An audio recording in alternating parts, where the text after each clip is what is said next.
Welcome to this video on exploring a unified model of fundamental forces. Today, we're going to work through a theoretical framework that attempts to unify electromagnetism and gravity using characteristic frequencies and a universal constant lambda. This approach is known as the modal unified force equation, or MUF for short. Let's start with a brief overview of our model. In physics, we typically think of gravity and electromagnetism as fundamentally different forces, described by different equations. Gravity follows Newton's law, which states that the force between two masses is proportional to the product of the masses and inversely proportional to the square of the distance between them. Electromagnetism follows Coulomb's law, which states that the force between two charges is proportional to the product of the charges and inversely proportional to the square of the distance between them. The intriguing aspect of these force laws is their similar mathematical structure, suggesting a possible deeper connection. The modal unified force equation proposes that both gravity and electromagnetism are manifestations of a single force that depends on frequency. The equation is written as F of omega equals lambda times Q1 times Q2 divided by omega squared times R squared. Here, lambda is a universal constant, Q1 and Q2 represent generalized charges, omega is a frequency parameter, and R is the distance between the objects. When omega equals omega E, the electron frequency, this equation gives us Coulomb's law.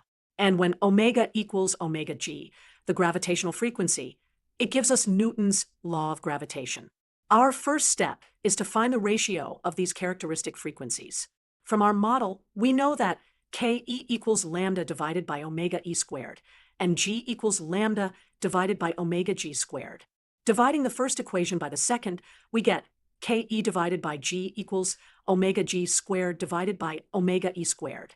Rearranging to isolate the ratio of frequencies, omega G divided by omega East equals the square root of Ke divided by G. Let's calculate this ratio. We have Ke approximately equal to 8.988 times 10 to the 9, and G approximately equal to 6.674 times 10 to the negative 11. Taking the square root of their ratio gives us approximately 1.1605 times 10 to the 10. This huge ratio tells us that the gravitational characteristic frequency is much higher than the electromagnetic frequency. For our second step, we need to choose a physically meaningful value for omega E, the electromagnetic frequency. A natural scale to consider is the classical orbital angular frequency of an electron in hydrogen's Bohr ground state. This frequency is given by omega E equals E squared divided by 4 pi epsilon naught, h bar times a naught, where E is the elementary charge, epsilon naught is the vacuum permittivity, h bar is the reduced Planck constant, and a naught is the Bohr radius. Evaluating this expression gives us omega E approximately equal to 4.13 times 10 to the 16 per second. Using our previously calculated ratio, we can find omega G. Omega G equals omega E times our ratio, which gives us approximately 4.80 times 10 to the 26 per second. These are extremely high frequencies, especially for the gravitational case. Our third step is to compute lambda, the universal constant, in our model. We can calculate lambda in two different ways, using the electromagnetic parameters or using the gravitational parameters.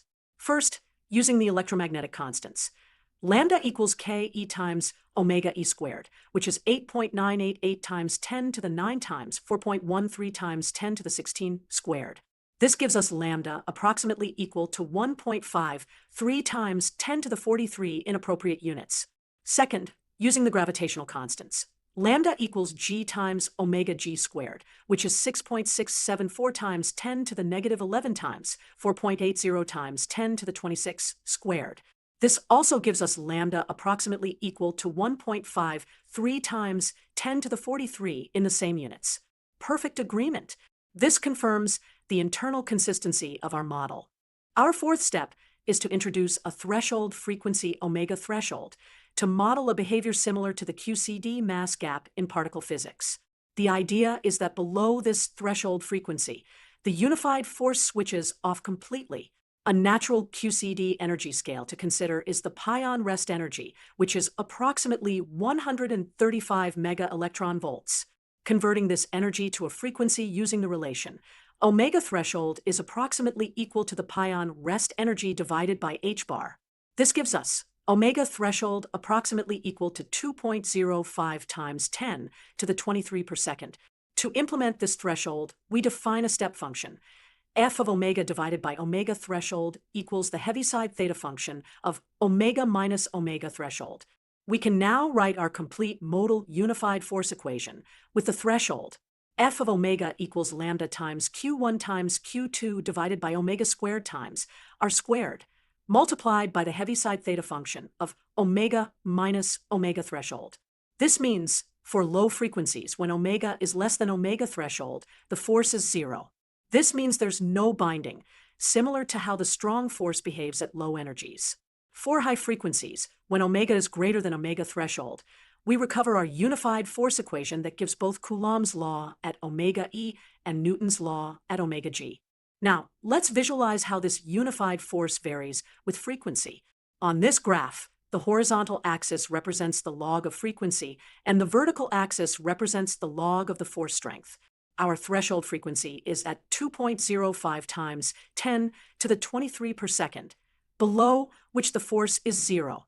The electromagnetic characteristic frequency, omega E, is at 4.13 times 10 to the 16 per second. And the gravitational characteristic frequency, omega G, is at 4.80 times 10 to the 26 per second. As you can see, the force follows an inverse square relationship with frequency. At omega E, we get the electromagnetic force strength, and at omega G, we get the much weaker gravitational force strength. Interestingly, our threshold frequency falls between these two at a scale reminiscent of the strong nuclear force. Let's summarize the key numerical values in our modal unified force equation. Omega E, the electromagnetic characteristic frequency, is approximately 4.13 times 10 to the 16 per second. Omega G, the gravitational characteristic frequency, is approximately 4.80 times 10 to the 26 per second. Lambda, our universal constant, is approximately 1.53 times 10 to the 43 in units of kilogram meter cubed per second to the fourth per Coulomb squared. Omega threshold, our force activation threshold, is approximately 2.05 times 10 to the 23 per second. With these parameters, we have a fully specified, dimensionally consistent modal unified force equation framework with an on-off threshold at the QCD scale. This unification model offers an intriguing mathematical framework that connects the electromagnetic and gravitational forces through a frequency-dependent mechanism. While still theoretical, it provides a thought-provoking perspective on how seemingly different fundamental forces might be unified at a deeper level. Thank you for exploring this unified force model with us.